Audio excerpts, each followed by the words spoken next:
All right, let's get started. So again, today's webinar is called MySQL to TiDB Migration Without the Migraine. The premise of this presentation is that migrations can be daunting. It's kind of scary to move your data from one platform to another, and there's often the sense that there's no going back after doing a migration. It's something that you put lots and lots of work into, you do it once, and you hope it works out. Well, we at PingCap are trying really hard to make migrations less scary. We want to make migrations more simple, and we are against vendor lock-in. Today, we'll look at two tools that form a part of the TiDB platform. The first is the TiDB Data Migration platform. We call that DM for short. The second is TiDB-Binlog. Let's see how these pieces fit together. But first, let's talk a little bit about compatibility with MySQL. TiDB server has wire protocol that is client compatibility with MySQL. That means that if you have an application that today can connect to a MySQL server, we want that application to be able to connect to TiDB without having to reconfigure anything. We try to have MySQL 5.7 syntax compatibility. We don't support all the syntax, but that's our target. We use UTF-8 MB4 by default, and we have a binary collation. There's a lot of features in MySQL that we don't support for a bunch of different reasons, and those include story routines, triggers, views, and full text or spatial keys. If your applications rely on these, we'll be happy to work with you to see if there's a way we can modify your application to work with the features that are supported in TiDB. So let's look a little bit at the architecture of what we'll be doing today. In this presentation, we'll set up an upstream MySQL server that should be that'll sort of stand in for your existing MySQL infrastructure. Then we'll set up the TiDB Data Migration platform to pull the data from the upstream MySQL instance into a TiDB cluster. From there, we'll use TiDB-Binlog to pull the data from the TiDB cluster into a downstream MySQL instance. The goal of this is to set up a migration pathway from the upstream MySQL instance to TiDB, and then provide a fully synchronized downstream MySQL instance that can offer some peace of mind for the migration. So say, for example, you encounter an issue during the migration, you'll have a fully synchronized, up-to-date MySQL instance that can be used to perform reads or even to fail over in the case that the migration doesn't perform as well as you hope. First, let's look at the architecture of TiDB. TiDB consists of three primary components. The first is the TiDB server, and that's represented here. Those are the pieces that your application talks to. And your application connects to those using the same MySQL client libraries that you'll use to connect to MySQL. TiDB connects to the backend storage using its own API. We have the TiKV nodes, that stands for key value, and those use RocksDB as their foundation and the Google Raft algorithm for consensus and replication. We also have the PD cluster. PD stands for placement driver. This has several important roles. One is to perform the function of a timestamp oracle that's used for transaction isolation. The other function of PD is to maintain membership information about the cluster. So the PD keeps track of all the elements in the cluster and membership of different types of nodes. Next, let's look at the architecture of the TiDB Data Migration platform. The data migration platform is used to create an initial dump of the upstream source. It loads the dump into the TiDB cluster, and it establishes replication from the upstream instance to the TiDB cluster. There's several components in the TiDB Data Migration platform. The first is DM master. This controls workers and oversees tasks. The next is DM worker, which executes tasks. For example, it calls MyDumper and has built-in loader and syncer capabilities to load the dump and set up binary log replication from the upstream MySQL instance to the TiDB cluster. Each DM worker handles a single data source. So if you're replicating from multiple upstream MySQL instances and you want to merge the data together into a single TiDB cluster, you'll set up a separate DM worker for each upstream instance. Tasks are defined in YAML files, and tasks can combine data from several sources, and you use a tool called DMCTL DM control to start and monitor tasks. Here's an overview of the architecture of the DM platform. So as I mentioned, you have each MySQL upstream instance corresponds to a single DM worker, and the DM workers work to push data into the downstream TiDB cluster. Here you see there's a single instance of DM master, and you use DM control as a tool to connect to DM master and control the state of the data migration operations. Now let's take a look at TiDB-Binlog. TiDB-Binlog pushes events received by TiDB server to a downstream destination. So TiDB-Binlog consists of two components. There's a pump and a drainer. Each pump collects events from all TiDB server instances. So you remember from the TiDB architecture diagram that there's multiple TiDB servers, and each pump instance collects data from all of the TiDB server instances. So the goal there is to have multiple pump instances to form a cluster of them to ensure that events are not lost in the case that one goes offline for some reason. A single drainer instance corresponds to a single downstream consumer. So if you have TiDB-Binlog pushing to MySQL and maybe have another one that's pushing to Kafka, and you can also use a drainer that writes to local storage, which can be used the same way MySQL binary logs are used for incremental backups and point-in-time recovery.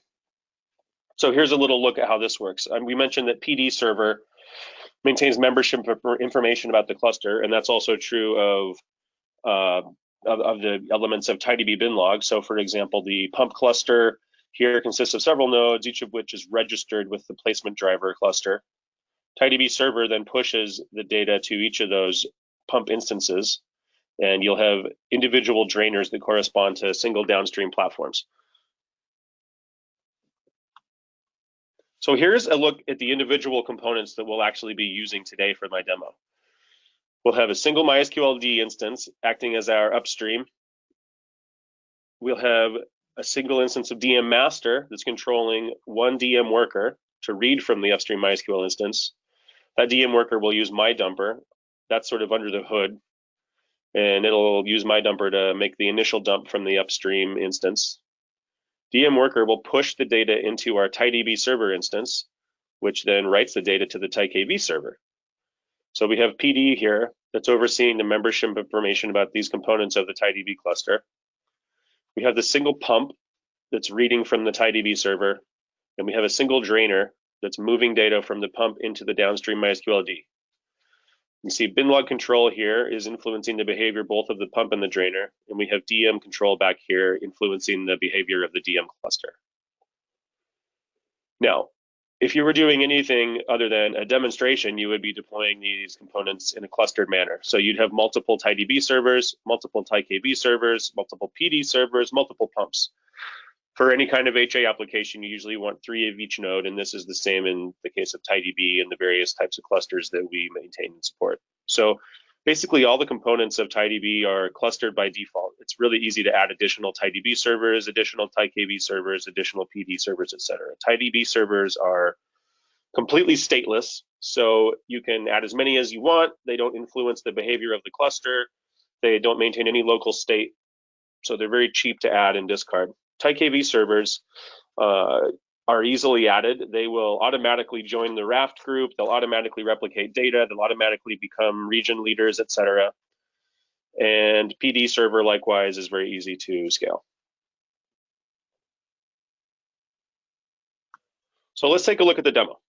The goal here is to set up a very simple cluster and take a look at how we can easily set up data migration to move data from the upstream MySQL instance to a downstream TiDB server, and from there on to another downstream MySQL instance. So what I have here is a very simple CentOS VM that I've set up. I've downloaded the latest TiDB package. I've downloaded the latest DM package. I've simply extracted those and installed the MySQL 5.7 packages from the public MySQL community server repository. I have a simple set of configuration files, and we'll look through those a little later. And this is all we need to get started. So here's what we have. No, I haven't made that yet. So let's make links of all our binaries so they're really easy to get to.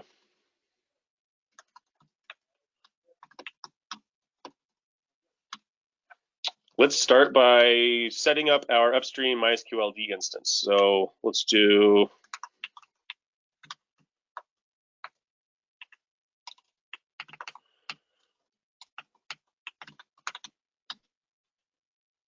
so initialize insecure there just means it's not going to set up any passwords for us, and that'll just make it a lot easier to do this demo.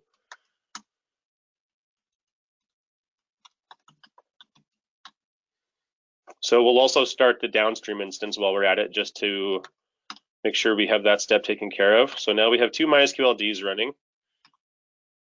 Starting the PD server is as simple as giving configuration file, and we'll send the output to a file in case we need that later. Likewise, TiDB server is very easy to start up in the same fashion. And we'll keep the output from that as well. Oops. TiDB server.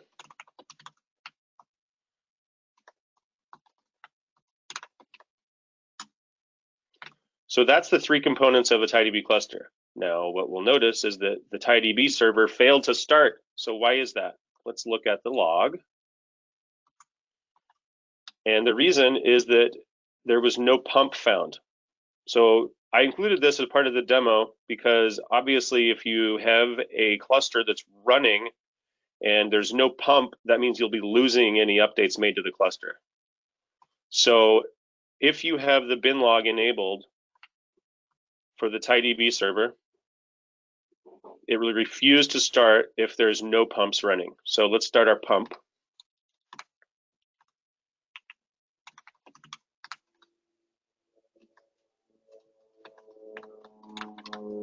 And we may as well start our drainer while we're at it.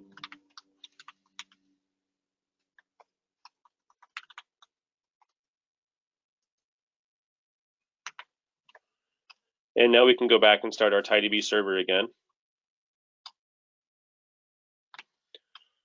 All right, there we are. So we have all components now running. So we have our 2 MySQL D instances. One of them is upstream, one of them is downstream. We have our PD server, our TiDB server, and our TiDB server running. And we also have our pump and our drainer.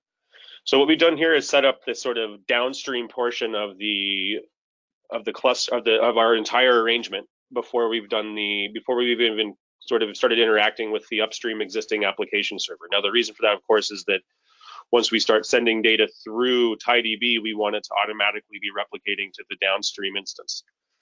So let's take a look and make sure that this is set up correctly. Well, first we'll connect to the TiDB server. So we can see that we've connected to TiDB here, and we can see that it's running on port 4000. What I'll do is I'll actually change the prompt here so that's really easy to see.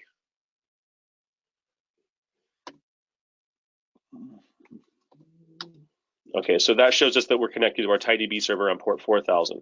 Let's create a database, and we'll create a table.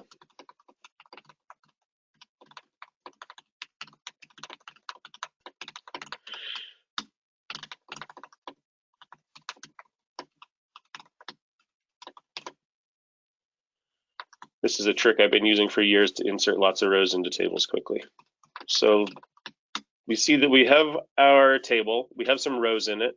I included the port number so that when we select these on another host, it'll be obvious that we are reading them on a different port. So let's open another screen window, and we'll connect now to our downstream MySQL instance. And that's on port 4306. And we'll connect as root. Let's change the prompts to show that we are on the downstream. So you can see there that this is this instance listening on port 4306. Let's take a look at what databases we have here. So here we can see the TiDB database that I created. And there's also this TiDB-Binlog database. So what's that one? Let's take a look.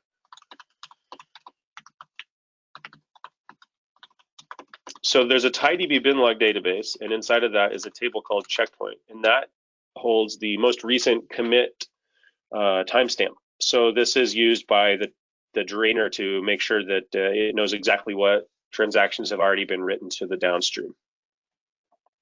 So let's take a look at the contents of that table that we created on our TiDB server.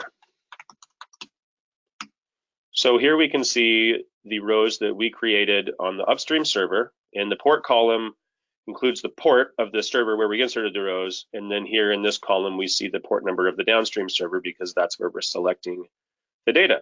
So that's all it took to set up replication from a TiDB server to a downstream MySQL instance. Not too bad. So now let's take a look at getting the upstream going.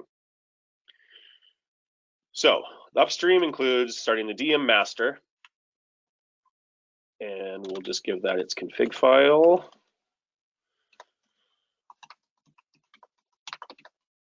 And then we'll start the DM worker.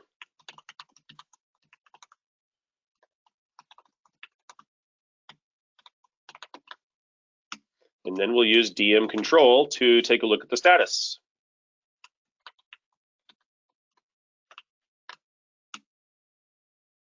Whoops.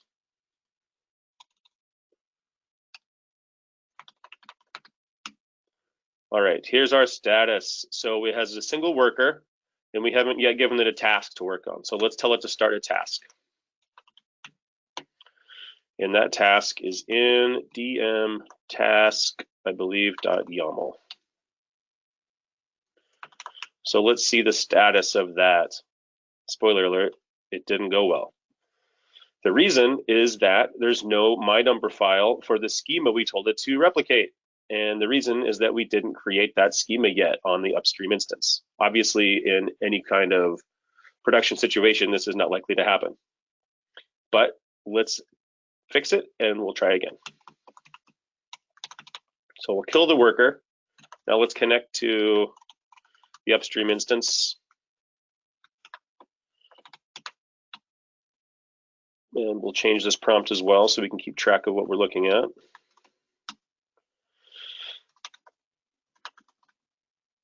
And the database we're going to replicate is called DM test. We'll create that same kind of table that we created before.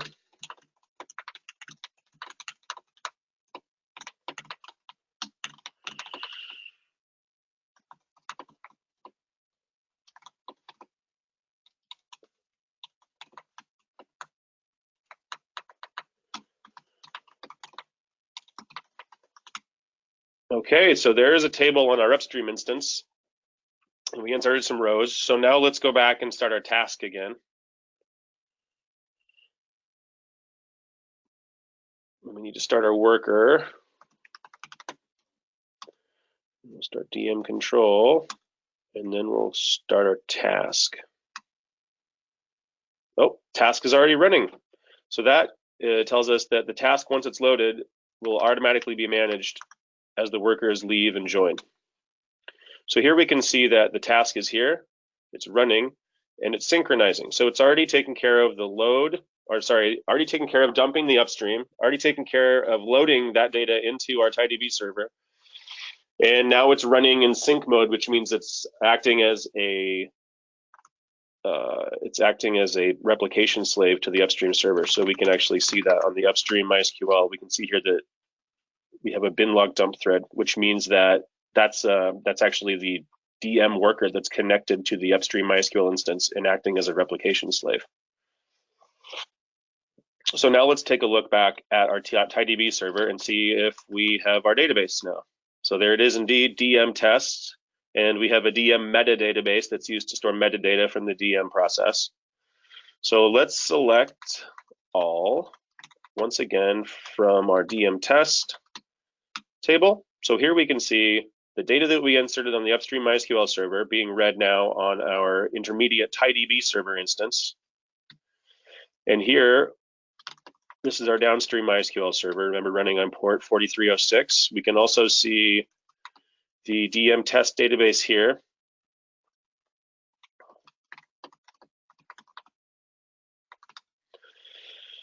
And we see the original rows inserted on the upstream server, as well as the port number of our now downstream server. So basically, TiDB in this case is acting as a simple pass-through for the data to get from the upstream MySQL server to the downstream MySQL server.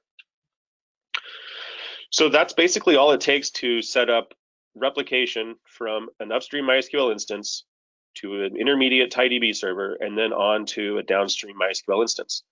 This is the same workflow that you would use if you were trying to do a migration. So in the case of a migration, you would want to set up your TiDB server. You would want to set up your MySQL downstream server, get those synchronized and running, and make sure that TiDB-Binlog is set up to replicate. And then you can simply use DM to connect your TiDB server to the upstream instance. Let's take a look at those config files just to see how straightforward they are. So we have a number of config files, basically one for each type of component we started.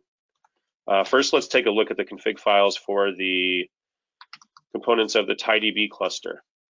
So we have our very simple config file for the PD component, and that simply tells it where to log output and where to put the data directory. We have our config file for TiKV, which tells it where to find the placement driver.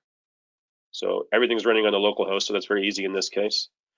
It's also just writing its log file to the logs directory, and we already talked a little bit earlier about the binlog option. So that's set here to tell it that it needs to write a binlog to the pump. The configuration, likewise, for TiKV is very straightforward. I set these items for RocksDB and RAFDB with max open files just because this is running on a very small VM, and I didn't want to have to change the kernel parameters. It will refuse in some cases to start if it cannot open a large number of files, because both Raft and RocksDB use quite a lot of file handles. Now let's look at the configuration files for the components of TiDB-Binlog. Those include the pump and the drainer. So once again, very straightforward. Log file, data directory. This is the address where the pump is actually listening, and you give it the PD address so it can register with the placement driver. The configuration for the drainer, we tell it that it's going to be syncing to a downstream MySQL instance, and then we give it the credentials and information about how to connect to that downstream instance. The other important one about the DM piece is the task itself. So this is where the meat of the configuration of this whole thing is happening. So here we have our task, DM task. There's an option, is sharding. So that's something you would set to true if you're trying to have a single task that reads from multiple separate upstream MySQL instances, and you want it to combine data from them into a single downstream TiDB database. There's a lot more information about the flexibility of that on our website, and I actually wrote a tutorial about it that you can find linked to from the last slide, the resources slide of this presentation. This is related to that, ignore checking items. This is if you have multiple instances upstream that are using an auto increment ID that might collide, and you can tell DM to ignore that if you are sure that the auto increment IDs will not collide. So for example, if you're using auto increment or something like that on the upstream to ensure that there's no collisions. This gives the information about the target database to write to. This configures the upstream instances. So as I said before, each upstream instance has a single worker. We're only going to have one worker, so we only have one upstream instance here. The black-white list here, it gives the name of this list that'll be used to tell it which databases to replicate. So here we're just doing the one DM test. This is some basic configuration items about how to run MyDumper, and then it's telling it which directory to get the dump information from. The upstream and downstream MySQL configuration files are also very straightforward. So all in all, there's only, 99 lines of configuration to configure all of the components in this. So it's a pretty straightforward and low touch operation. I think that's the gist of what I wanted to describe and what I wanted to show in this presentation. So let's summarize. TiDB offers a number of tools to make migrations more manageable. We allow you to confirm compatibility by setting up TiDB basically as a replica to your existing production cluster. We allow you to validate correctness by running a test instance of your app or using TiDB even as a read replica. And we offer built-in peace of mind by allowing you to use TiDB-Binlog to replicate to a downstream MySQL instance. So even in the case that something goes wrong with the migration, you have a fully synchronized downstream MySQL instance that you can consult. We used the TiDB Data Migration platform to dump, load, and sync from a running upstream MySQL instance. And we use TiDB-Binlog to keep a downstream MySQL instance in sync with your TiDB cluster. Here's some additional resources. The first is a tutorial I wrote about the DM tool, and that offers some more information about the sharding opportunities and how it can be used to pull together information from distinct upstream MySQL instances. I also wrote a tutorial about TiDB-Binlog that goes over some of what we set up here. You'll also probably want to review the compatibility with MySQL information in our documentation. And I encourage you to join the TiDB community Slack if you want to engage with us and ask questions. The QR code is to join the Slack, so zap that with your phone right now, and we'll see you there. Are there any questions? If there are, please ask them on the webinar tool.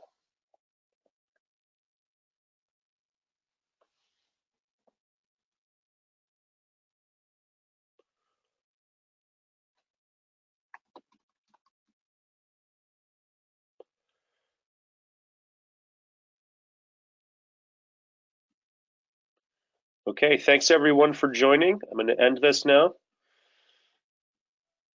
Have a great day.